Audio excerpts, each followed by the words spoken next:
अस्सलाम वालेकुम dear students. आज की हमारी वीडियो का टॉपिक है scholarships offered in University of Lahore. Last few years से University of Lahore as such कोई स्कॉलरशिप भी नहीं ऑफ़र कर रहा था, लेकिन लास्ट 2 ईयर्स से University of Lahore is offering a great number of scholarships to their students. First of all University of Lahore की वेबसाइट पर जाएँ और वहाँ पर जाकर स्कॉलरशिप्स वाला सेक्शन ओपन कर लें। There are 3 types of scholarships: merit-based scholarship, need-based scholarship, kingship-based scholarships. Different scholarships की इंफॉर्मेशन प्रोवाइड करने से पहले मैं आपको ये बता दूं कि अगर आपका फर्स्ट सेमेस्टर है तो आपको at least half of tuition fee and admission फ़ी देना लाजमी है। और ये जितनी भी स्कॉलरशिप्स हैं ये सिर्फ़ और सिर्फ अगर आपने अप्लाई करना है तो फर्स्ट सेमेस्टर के लिए वैलिड है। फर्स्ट सेमेस्टर के बाद आप किसी भी स्कॉलरशिप में अप्लाई नहीं कर सकते।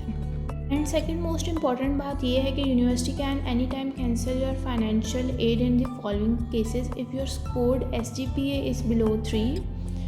अगर आपका SGPA बिलो 3 है तो आपकी स्कॉलरशिप फ़ौरन कैंसिल हो जाएगी। इवन इफ़ 2.98 भी आपका SGPA है तब भी आपकी स्कॉलरशिप कैंसिल हो जाएगी।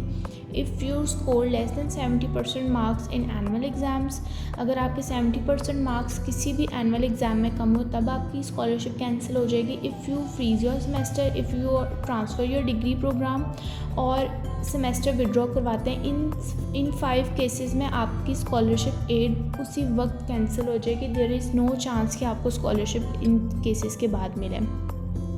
हम आते हैं मेरिट बेस्ड स्कॉलरशिप्स के ऊपर। ये स्कॉलरशिप उन बच्चों के लिए ऑफ़र होती हैं who score extra ordinary in their exams. Her department का अपना क्राइटेरिया होता है। ये प्रॉपर तरीके से आप डिपार्टमेंट की वेबसाइट पर जाकर देख सकते हैं कि कितने मार्क्स पे कितनी परसेंटेज ऑफ़र हो रही हैं। यहाँ यूनिवर्सिटी के अंदर EE की बिल्डिंग में the office of student affairs है, जिसे हम नॉर्मली OSA ऑफिस भी कहते हैं। आप वहाँ से जाकर प्रॉपर इन्फॉर्मेशन ले लें।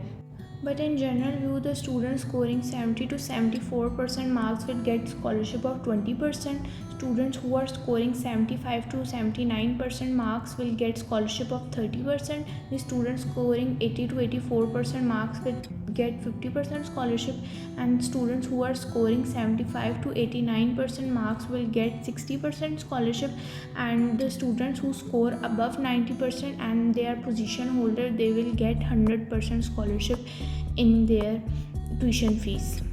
Merit-based scholarship is available for all the regular semesters in undergraduate program, जिसमें स्प्रिंग सेमेस्टर भी आता है और फॉल सेमेस्टर भी आता है। इन दोनों में मेरिट बेस्ड स्कॉलरशिप ऑफ़र होती है, लेकिन merit based scholarship, kingship scholarship और नीड बेस्ड स्कॉलरशिप, इन तीनों स्कॉलरशिप्स के लिए सबसे इम्पॉर्टेंट ये बात है कि आप फर्स्ट सेमेस्टर में ही इन स्कॉलरशिप्स के लिए अप्लाई कर दें। अदरवाइज़ अगर आपको कोई इन्फॉर्मेशन सेकेंड या थर्ड सेमेस्टर में जाकर मिलेगी तब आप ये बिल्कुल भी इनके बारे में अप्लाई नहीं कर सकते। और सिर्फ मेरिट बेस्ड स्कॉलरशिप UCMD के प्रोग्राम्स के लिए वैलिड नहीं होती, क्योंकि they have their own scholarship programmes और वो उनके डिपार्टमेंट से ही पता चलेगा which scholarships are they are offering.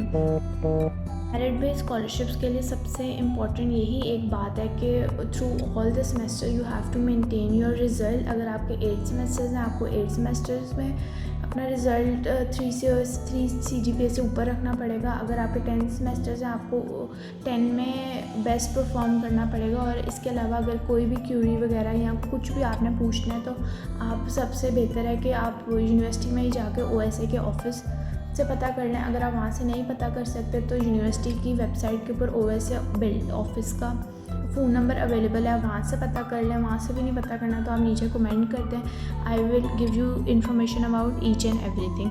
अब हम आते हैं नेक्स्ट नीड बेस्ड स्कॉलरशिप्स के ऊपर। ये स्कॉलरशिप इसलिए होती हैं कि अगर कोई भी स्टूडेंट किसी भी तरह के सर्कमस्टांस वगैरह की वजह से पीछे ना रह जाए।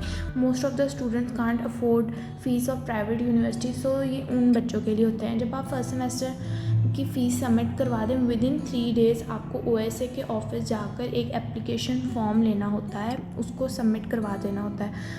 वो सबमिट करवाने के बाद आपके उस फॉर्म को एक कमेटी रिव्यू करेगी। अगर उनको उस फॉर्म से सेटिस्फेक्शन हो जाएगी तो वो आपको कॉल करेंगे फॉर अ इंटरव्यू कंडक्ट करने के बाद वो वो आपका पूरा एक प्रॉपर टेस्ट वगैरह लेंगे और अगर उनको ऐसा लगा कि if you are needy so they will offer you are need based scholarship.